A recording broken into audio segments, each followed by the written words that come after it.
right, fighting over finances can wreck a relationship. This hour will give you critical money tips for marriage and for divorce. All right, marriage and money, a combination that can cause problems, especially during very tough economic times. We've got some tips for couples thinking about marriage, perhaps those who are already married, and those who might be considering the D word, divorce. Oh, so that breaking up, it's hard to do, especially in the troubled economy that we're all experiencing. In fact, some couples are actually delaying divorce or even choosing to stay married during these tough economic times.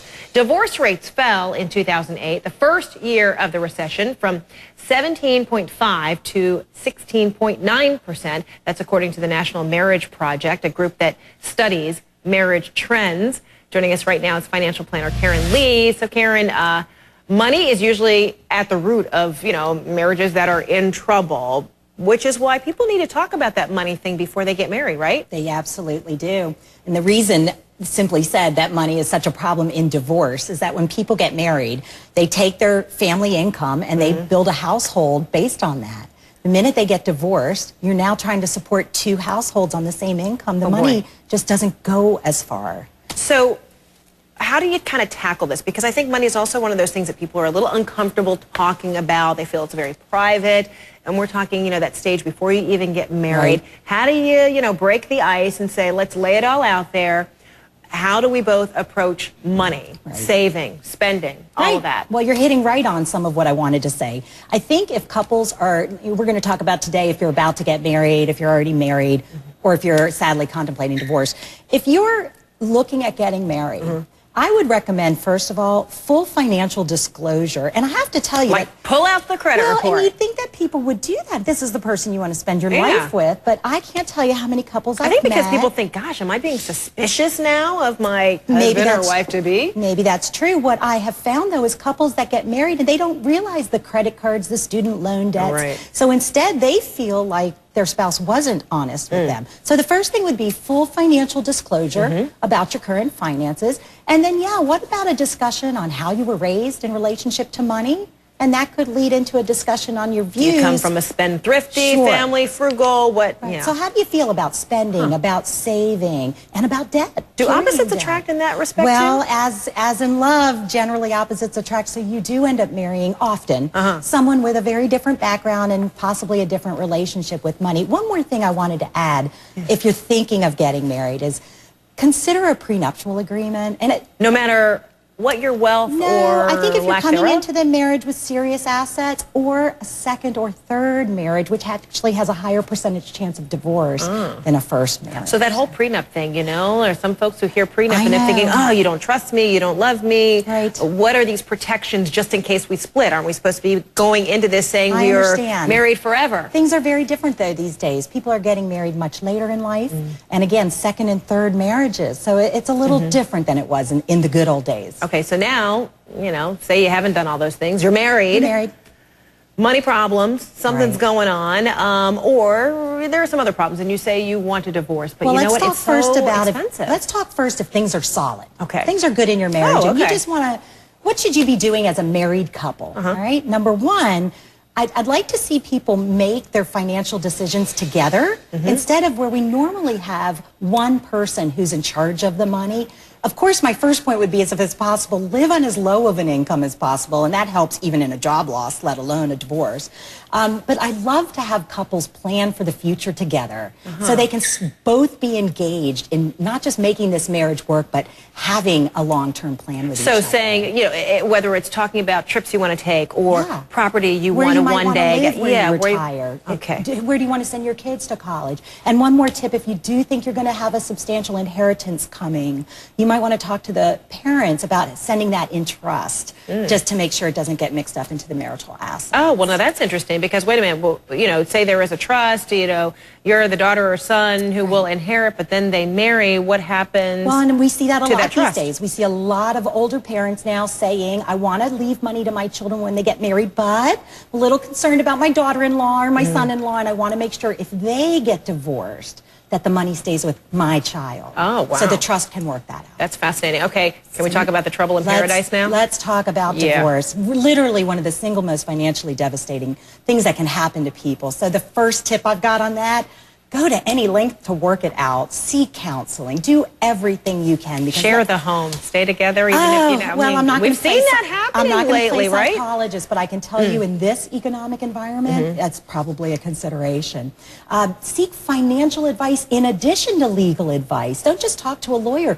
Go see a financial planner. And what are you asking? What budget am I going to be able to live on? And then get ready and be realistic for a lower lifestyle than you probably were accustomed to. Whether there were kids involved or not. Unfortunately, if you're going to get a divorce, if there's less income to go around, yes. And that's simply because, okay, well, less income to go around, but then divorce itself, the legal proceeding can be incredibly expensive, right? Incredibly costly. So the last thing I would say on that is make sure you are logical versus emotional, and take this as, you know, really try to figure out how you're going to make it work. And yeah, you might be going from living in a house to living in an apartment to make it work. When we say expensive, are we talking thousands? It depends. Or 10,000s? It depends. Really? You can actually probably for about $2,500 retainer have a divorce. If it's uncontested, you could actually not even use lawyers, and you could just mediate it yourself. And that's going to be the cheapest route. But if there's a lot of money involved, not so cheap. Boy, you know, I'm trying. Yes. Trying to help folks out, you know, find the lower end of the scale of the money doled out, but I guess not. Right. That's the bottom line. All right, well, we've got lots of questions that have come from folks from Facebook, blog, etc., and we're going to pose those to Karen Lee. Some free advice, financial advice, whether you're married, thinking about getting married, or sadly, you guys got to go Splitsville. Money advice coming from Karen Lee right after this. Great. All right, we're back right now with financial planner Karen Lee, and we've got some of your questions that you've been submitting online, mostly as it pertains to finances before you get married, when you're married, and if, you know, divorce happens to enter the equation. So let's start with this one from Christopher.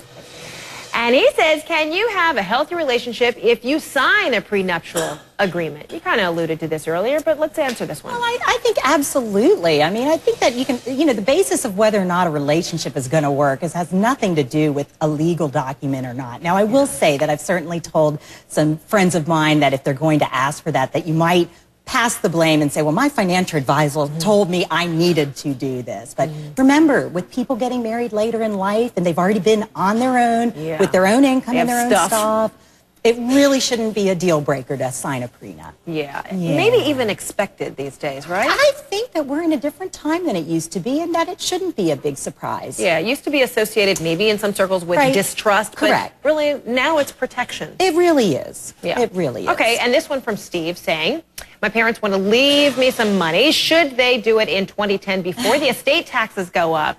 Well, interesting. It's a great question, but it's only going to make a difference if they die in 2010. I was gonna say, wait a minute, if they leave you some money if they know that they're passing away this year. If they know they're dying, do it quick because there is no estate tax. But he's talking about, I assume, gifting. And the gifting rules have not changed. From 2009 to 2010, parents can leave, or you can leave anyone $13,000 each. So each parent can leave the child $26,000. They can leave the child's spouse $26,000, the child's kids $26,000. So you can get a lot of money. Not taxed on that gift. They don't have a gift tax, and the children aren't taxed either. Interesting. All right, Rhett. That's really good to keep in mind when it pertains to college tuition and all that too. Sure. You know, families who are saving, but then grandparent may want to gift some money. There's a special provision with 529 plans perfect for grandparents, but anybody can do this. 5 years fast gifting all in 1 year. So take your $13,000 multiplied by 5, $65,000 you can do all in 1 year. Wow. Now you can't gift again for 5 more years, but that's something great. Helps that first year. Okay, Rhett asking this, what investment strategies would you recommend a young professional take in a Roth IRA?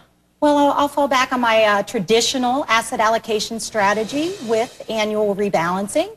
Depending on how young, I'm assuming they're talking 25, 30, 35, I'd suggest a higher percentage in stocks than bonds, maybe 80% stock to 20% bond. Don't forget to have a full asset allocation, so international and domestic, small cap, medium, and large cap, and all different types of bonds as well. You might have some real estate and some precious metals. Do that annual rebalancing. put it in and let it go. That's great. Okay. Congratulations to him for starting a Roth. Oh, that's excellent. Okay, any last-minute advice for those who are considering marriage, who are married, or maybe considering divorce? Anything they need to know about I think that the main thing right is talk about money. This is something that couples before marriage, during marriage, don't ever keep it secret. Well, a lot of people, it's a bone of contention. They fight about it. Get it out on the table. And if you can't, the two of you really talk well, go get a third person. And it could be a financial advisor. It could be a therapist. Yeah. Talk about money. Why are people so afraid to talk about money, even when you're married? I don't know. It's a very taboo subject in this country. And it's something we need to open up and make it a little more public. It's super, super personal, isn't it? All right. Karen Lee, thanks so much, financial advisor. Always good to have you. Appreciate that. And thanks for those of you at home who brought in some great questions to keep the conversation going. Appreciate that. All right. Well, did you know that most BP gas stations